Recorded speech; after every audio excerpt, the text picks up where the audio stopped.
लग रहा है कि ये टेस्ट मैच इंडिया जीत सकता है और इंडिया आगे है रनों के लिहाज से, लीड के हिसाब से भी, और इस टेस्ट मैच में इंडिया ने अपनी पकड़ तो बना ली है। बट ये टेस्ट मैच ना अब लो स्कोरिंग मैच है, और लो स्कोरिंग मैच कैसे जीता जाएगा? रनों से। आई थिंक जो यशस्वी जायसवाल की हमने बैटिंग देखी, आज जैक क्रॉली और बेन डकेट की जो हमने बैटिंग देखी, एटलीस्ट बाद में हैरी ब्रूक ने भी आपको दिखाया, एटलीस्ट ये चीज़ है, उनको पता है कि इस विकेट पे ना सर्वाइवल जो है आपका, किसी भी बॉल पे आपका नाम लिखा हो सकता है, तो आपको रन बनाने हैं। खैर, दिन का खेल जो खत्म हुआ है, इंडिया का स्कोर है 75 पे 2। इंग्लैंड जो है अब तक 3 कैचेस छोड़ चुका है। यशस्वी जायसवाल को 2 बार उसका फायदा दो बार उसका फायदा मिला है यशस्वी जायसवाल को। बट अच्छी बात यह है कि यशस्वी जायसवाल ने वो रन बनाए हैं जो हम बात कर रहे थे। फिलहाल जायसवाल बैटिंग कर रहे हैं 51 रन पर, और वो रन उन्होंने बनाए हैं 49, यानी कितने गेंदों पर? ये इधर एक और मैच चल रहा है यहाँ खैर 49। तो इंडिया फिलहाल इंग्लैंड से है 52 रन आगे। देखो, वर्चुअली इंडिया 52 for 2 हो गया। डर तो ये था ना राहुल की भाई, पहले 200 रन की लीड लग रही थी, फिर इंडिया ने यार जो आज बॉल डाला है, ये मतलब इस तरह के स्पेल ना आपको अरसों याद रहते हैं। याद यार पर उस दिन रहते हैं जब मैच जीते। कई ऐसे मैच इंडिया ने हारे होंगे जिसमें बॉलर्स ने आपको इस तरह की विकेटें दी होंगी, बट हम याद नहीं रहते ना, हमें याद रहता है जब जीत गए। तो इसीलिए मैं ये मानता हूँ कि इस ओवल के मैदान में आज हम दूसरे दिन यहाँ पर खड़े हैं। आई होप कल हम तीसरे दिन जब यहाँ पर खड़े हों तो हम ये कह रहे हो इतिहास की दहलीज पर है। आज जो आपके बॉलर्स ने किया राहुल, उसके बावजूद डर ये था कि 23 रन आपको चुभे ना, है ना। अगर आप ये 75 2 आउट की बजाय 75 4 आउट होते फिर आप फंस गए थे। लेकिन इंडिया ने आज क्या किया, तेज रन भी बना दिए। सो आप 52 हो गए, मुझे पता क्या लग रहा है, ये टेस्ट मैच ना लॉर्ड्स की तरह खत्म होगा, जस्ट दैट कि रोल रिवर्सल हो जाएगा। मतलब आप ये कह रहे हैं कि लो स्कोर जो है वो एक अलग तरह की फिनिश लेकर आता, और ये होता नहीं। देखो, इंग्लैंड को टीम है राहुल जो 450 रन चौथी इनिंग में बौना बना देते हैं। बट दो बातें, एक आपने खुद बोला कि कभी कभी जो बीच की स्कोरें होती हैं वो ज्यादा मुश्किल होती है। दूसरी बात जो शायद ज्यादा इंपॉर्टेंट है वो है कि बेन स्टोक्स नहीं खेलते। अब मैं ये नहीं है कि बेन स्टोक्स ने बड़े रन बनाए सीरीज में, पर बेन स्टोक्स ना समहाउ मैदान पर एज कप्तान, और वो विश्वास उनको देखकर लगता है कि नथिंग इज इम्पॉसिबल होता है ना, यार बेन स्टोक्स आ जाएगा। अब बेन स्टोक्स है नहीं, सेकेंडली क्रिस वोक्स भी नहीं है। क्रिस वोक्स का नाम होना भी तो उनके लिए झटका है ना। ठीक है, आप एक विकेट कम की बात करते हैं, बट बॉलर भी एक कम है। But for India to make it count, India को क्या करना है, आपको ये जो 3 फास्ट बॉलर्स हैं इनको ज्यादा रोटेट नहीं होने। आपकी 70 80 रन की 1 या 2 पार्टनरशिप आती हैं, तो आप बॉल डाल रहे हो, मैं बॉल डाल रहा हूँ, ये बॉल डाल रहे हैं, उसके बाद कोई ना कोई तो रेस्ट करेगा, तो स्पिनर से बॉल डलवाओगे, क्रिस वोक्स को वहां पर इंडिया बॉल रेस्ट करेगा। तो मेरा मानना है कि I think India have gotten more than what they would have hoped for. Even मैं कहता हूँ, इवन जब हमने उनको ऑल आउट कर दिया, 23 रन की राहुल लीड हो गई, मैं तब भी कह रहा था यार फंस ना जाए भाई, कंडीशंस तो थी। और जायसवाल, थैंक्स टू हिम, सब कहते हैं ना जायसवाल ने शुरू बड़ा अच्छा करते हैं जी, उसके बाद में गिर जाते हैं ना।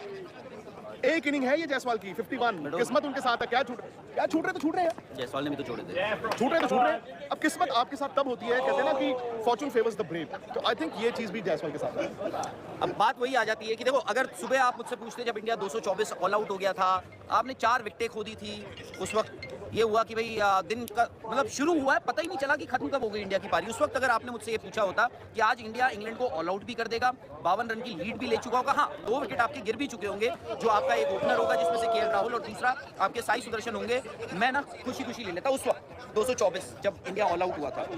तो दोस्तों, जैसा कि आप सब जानते ही हैं कि India versus England test matches चल रहे हैं, कि जिसमें 2 मैचेस तो इंडिया बहुत ही बुरी तरह से और क्लोज आकर हारा है।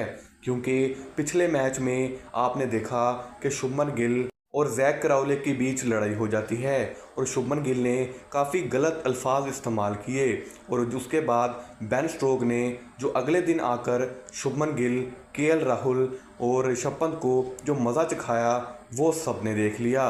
और हमने देखा कि शुभमन गिल, जिस बंदे के 600+ रन हैं, वो सिर्फ 9 बॉलें खेलकर ही आउट हो गया। उसकी वजह ये थी कि जोफ्रा आर्चर गुस्से में था और वो बंदा बाउंसर पे बाउंसर मारे जा रहा था, जिसकी वजह से कोई भी इंडियन प्लेयर जैसे शुभमन गिल आगे पैर करके नहीं खेला और वो आउट हो गए। और उसके बाद सामने आते हैं इंडिया के 3 चीते। नंबर 1 पर है रविंद्र जडेजा, नंबर 2 पर है मोहम्मद सिराज, और नंबर 3 पर है जसप्रीत बुमराह, जो कि बॉलिंग में तो उसको कोई नहीं हरा सकता, लेकिन उस बंदे ने बैटिंग में भी क्या खूब कमाल दिखाया। मोहम्मद सिराज और रविंद्र जडेजा ये दोनों 4 घंटे तक खेलते रहे और किसी तरह रविंद्र जडेजा ने लगभग जोफ्रा आर्चर, बेन स्टोक्स और इंग्लैंड के तकरीबन सभी बॉलर्स को फेस किया, जो कि बहुत ही बड़ी बात है क्योंकि जोफ्रा आर्चर जितनी खतरनाक बॉलिंग करते हैं वो तो आपको पता ही है। लेकिन उस दिन बेन स्टोक्स ने भी जिस तरह से बॉलिंग की, रविंद्र जडेजा फिर भी नॉट आउट रहे। लेकिन मोहम्मद सिराज की किस्मत बुरी थी कि उनकी बॉल सीधा डंडे पर जा लगी और वो आउट हो गए और सिर्फ 22 रन से इंडिया वो मैच हार गया।